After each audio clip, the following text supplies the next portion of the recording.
I'm not mad at you for reading what you want to read, and I'm not going to tell you what to do. But if you are not interested at all in reading books that are outside of a particular normative experience that is pushed by the publishing industry or popular influencers, then I'm going to watch you a little bit that way. I'm going to give you a little side eye.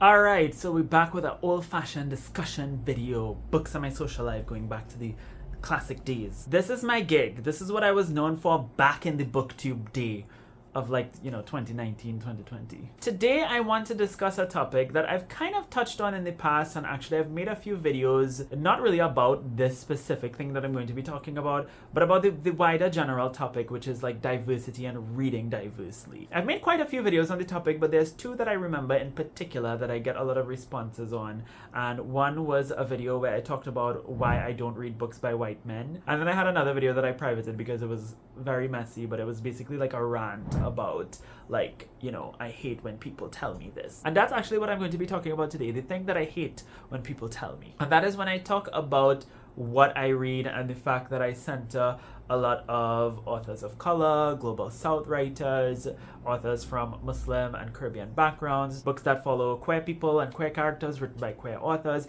that type of stuff. That's what I read. That's my gig. I always get a response from people whenever I talk about that, and whenever I talk about, my, very intentional reading, which is something along the lines of, I read based on merit and not based on the color of the author's skin. I've gotten tons of comments of people saying you're reading according to an agenda, you're reading in an ideological bubble, your reading is biased and it's not based off of merit and the quality of the author's work, okay? And I'm just like, Sally, calm down. This is a Wendy's. I was just telling you what I like to read.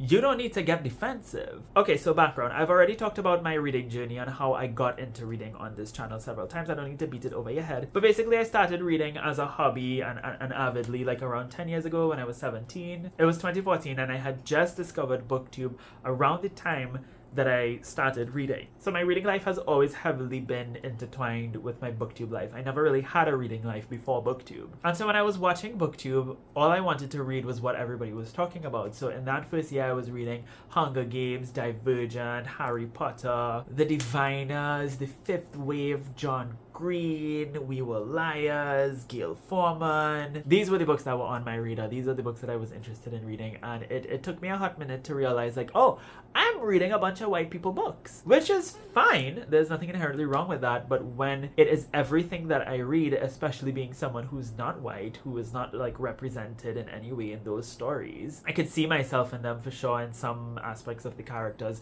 but those stories are not about people like me at the end of the day. And so I was like, okay, I need to sort of shift and be more selective with what I read and focus on reading books by authors who look like me or who come from similar backgrounds to me. So within 2 years, my reading tastes kind of changed and I started to really sort of focus on books that were more, as we say, diverse. I have issues with that word, but we won't get into that here. I was reading more books by authors of color, authors from the global south, Caribbean authors, queer authors, etc., etc., right? That kind of became what I was known for quite some time, especially young adult contemporary books that focus on those experiences. And I made a couple videos about it, one of those being my I don't read books by white men videos, where I talked about how I bragged about how I had gotten rid of all of these books by white men that I used to have, and I only read books by women of color now, with very few white women in between. And for a long time that was true. That was how I read, and I would say that I definitely read more books by white authors now, and I don't really make much of an effort to read diversely. It just comes to me naturally because that is just what I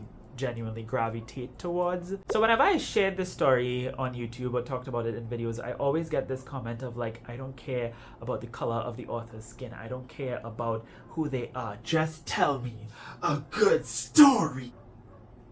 Bitch, just go read your Stephen King and Nora Roberts and just leave me alone. The first thing I have to say in response to that, the first point that I have to make, is that I genuinely do not care what you read. I've also had interactions in real life with people, and I remember one interaction in particular where I made friends with this person quite briefly, and we were talking about reading because they like to read and I like to read, so we were trying to bond over that. And I was mentioning like, oh yeah, I mostly read authors of color. I try to read local fiction, etc., etc.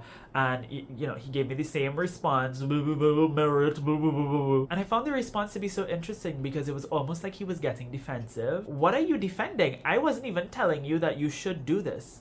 I was just telling you like what I do. And I realized that a lot of people get defensive about this when I'm not even trying to like criticize them at all. As a bookish content creator who reads widely, I like to think of myself as somebody who advocates for that. Like, I want people to read more diversely. Obviously, I want you to read books by Caribbean authors and Muslim authors and authors of the Global South. That's why I also like to come on here and talk about these books that you might not have otherwise heard of. In fact, a very common comment that I get on this channel is, I would not have heard of these books had it not been for you. And that's what I do. I think of myself as somebody who suggests how you can read, not tells you how you should read. If I see a bookish content creator who's only recommending white books or whatever, I am not going to be commenting or telling them you should read blah, blah, blah, blah, more diversely because you have a responsibility. No, you don't have no responsibility. You could literally do whatever the hell you want. I will turn my attention to the people who are reading the things that I am interested in. And I will actively try to support that person in hopes that they gain a better following. I can see the value in advocating to people with bigger platforms to read more diversely, but they probably wouldn't have had big platforms if they were reading like that in the first place. Or maybe not as big. I don't know, right? Especially with Book Talk and everybody just talking about the same 5 books over and over and over again. I wanted to talk a little bit about reading intentionally, or what in Jerry from Onyx Pages calls reading with purpose. Books are like one of the best opportunities that we have to consume stories from authors who are from different parts of the world, who have different perspectives, whose perspectives cannot necessarily be seen in other forms of media. Reading is so inherently valuable for that. And that is what reading has become for me. It's become my way of learning about the world through fiction. Fiction is revolutionary, and this is something that Arundhati Roy talks about in her book Azadi. Fiction gives voice to people who have historically and systematically been silenced, and that is the amazing thing about fiction. And non-fiction as well. That's the amazing thing about literature in general. And that has always been my approach to reading literature, and that is a huge part of why I read. I hate when people pathologize the whole having an agenda, like you're reading according to a particular agenda. First of all, everybody has a freaking agenda. Like if you walk into a supermarket looking for carrots and potatoes, that is your agenda. Like you have a particular, you're not just walking, you're going to walk into the supermarket and just let the produce come to you based on merit? No, you go look for the fucking carrots. If you don't go looking for your carrots and your potatoes, you'll end up with the Colleen Hoover cheese. Do you want the Colleen Hoover cheese? There's nothing wrong with having an agenda or an approach to reading, or reading intentionally, or reading with purpose. There's absolutely nothing wrong with that. And guess what? Most of y'all do it. You may not do it when it comes to the authors or characters' backgrounds, but some of you read exclusively romance. Some of you read exclusively literary fiction. Some of you read exclusively non-fiction. Some of you read mostly science fiction and fantasy. We all have our specific tastes. In the same way that you might have somebody who is an avid science fiction reader, mostly reading and mostly looking for science fiction books and having some exceptions here and there, that is also my approach to reading when it comes to reading from authors who come from different backgrounds and who have different perspectives. Also, the other thing is, do y'all think y'all free of agendas? If you just read what's popular and what is bestsellers and what is winning awards and what's getting recognition and what, these marketing companies and publishing companies are putting out there, you are only going to be reading, or almost exclusively going to be reading, white people books! Which again is fine. Like if that's your tea and if you're even comfortable with that, that's fine. But don't act as though as if you are morally superior to me, or that you read objectively whereas I'm biased. People are reading what is being put in front of them. And all of us do that to an extent, but sometimes you also have to do the work and seek out books. Like, I don't like calling people lazy, but I feel like it's so lazy to just read what's popular and to just read what's in front of you and to just read what everybody else is reading and think that that's merit. Let's talk about merit for a second, right? This goes into the third point that I have to make. Because what do you mean by merit? Are you talking about the quality of the book? Because a lot of the times, what makes a book popular is not the quality, it's the marketability. It's the machinery behind the book that is publishing it and promoting it and telling people to read it. Marketability is what sells books. Marketability is what puts them in front of you. Unless you are actively seeking out books that you would not have otherwise heard of, you are also reading according to an agenda. The publishing industry's agenda of what you should be reading. If you're seeking out books on your own and looking for specific recommendations tailored to you, whether it's popular books or books that you would not have heard of otherwise, yes, you're still reading according to an agenda, but in my opinion, that is a more personalized agenda, and one that is inherently, to me, a lot more special. Hi everyone, Editing Sajid here. I actually think that I forgot to make a really crucial point when it comes to talking about meritocracy, and that is connecting meritocracy to sexism. I feel like in this video I focus a lot on connecting it to racism and like white supremacy and stuff, but we forget how much it is also deeply entrenched in patriarchy. As I'm editing the video, I realized that I kept saying things along the lines of like, people just read what's right in front of them, they read what's popular, they read what's best-selling, and then I even made the Colleen Hoover joke, and I ain't taking that out because I thought that was funny. But I feel like that could create the impression in somebody's mind that who I'm talking about are the people on TikTok who are reading all of the romance and the thrillers and whatnot. And the majority of those people are women. And the people who read those types of books, in my experience, are not really the people who make those types of comments. Some of them do, for sure, don't get me wrong. But a lot of the times it's the people who are reading books by men, white men. I'm talking specifically about those kind of like science fiction and fantasy books, the Brandon Sanderson-esque type books. Those are the people who be talking about like merit and reading objectively. And most of those people tend to be men, but there are quite a few women in that category as well. But this goes back to the whole conversation of like the literary canon and what we think of as classic literature, what we think of as the literature that is important and foundational to us. And in many ways, those lists and those, groups of books are often decided by white men. I mean, maybe that's changing now, but for a very long time prior to where we are right now in the current decade, that is what we had to contend with as readers. People saying that these are the books that you need to focus on, these are the books that are representative of what is good in literature. It would be mostly books by white men and a few men of color here and there and a few white women here and there, and if you're lucky, one or two women of color sprinkled in, as well as of course not even acknowledging the existence of queer and trans people, but that's a whole other conversation by itself. I think the Booker Prize is honestly a perfect example of this, because if you look at like the main Booker Prize, right, which used to be called the Man Booker Prize actually, only 3 women of color have ever won the award, at least as far as I've counted. Maybe I'm wrong, don't quote me on that. But even if it's more than those 3, I'm sure it's not much more than those 3. And if you're curious, it's Arundhati Roy, Kiran Desai, and Bernadine Evaristo. And is the Booker Prize judged based on merit? You're telling me that this prize has been around for how long? Decades? 5, 6, 7 decades? And has been judging books based on their, how good they are and how worthy they are to win the award. And of like decades of judging, you've only found 3 books by women of color that were worthy to win.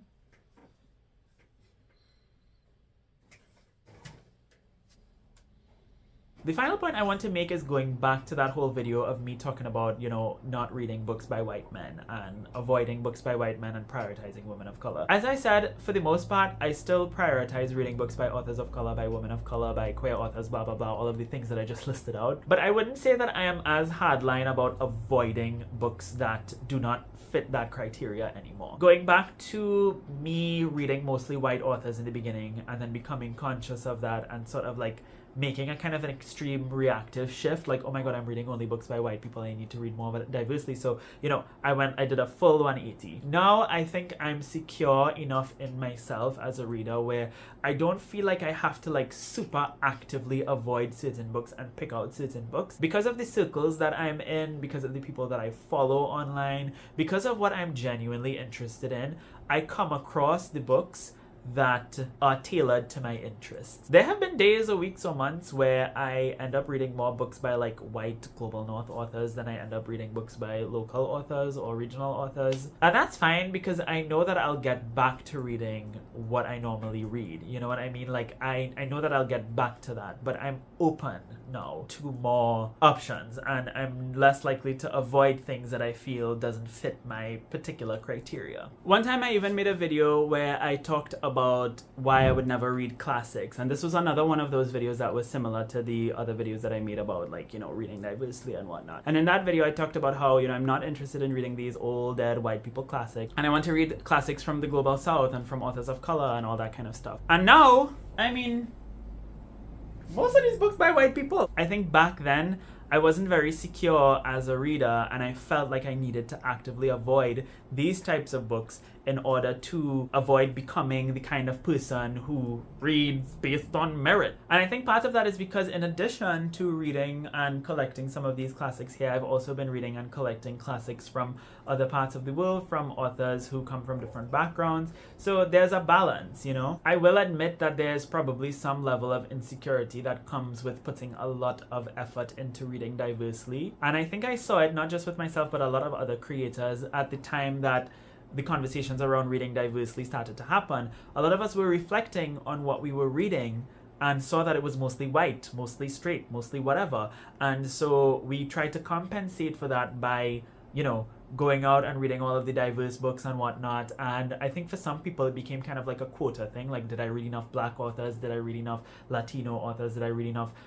whatever else authors, which is its own type of toxicity. But I think for the time in which that it was happening, it was necessary for people, because I think we really needed to have that phase where we made the effort, where it didn't come naturally to us and we had to really try. And I think over time the publishing industry to some extent responded to that, and we got more books that fit those molds, to the point where now I think a lot of us, and again speaking for myself, we are secure enough in who we are as readers to know that the books that reflect us and that reflect our values will not be difficult for us to find, that will come to us in a way, or that we can easily find because of the communities that we've built around us, as I said. All right, that's it for this rant. I kind of just talked off of the top of my head, and I hope I made sense with the things that I had to say. If you made it to the end of this video, let me know that you did, and leave an emoji. I'm not going to give you a specific emoji, just leave any emoji just to let me know that you were here. And if you have any thoughts, again, I would really, really love it if you could share them in the comments down below. If you like rambly discussion videos like this, and if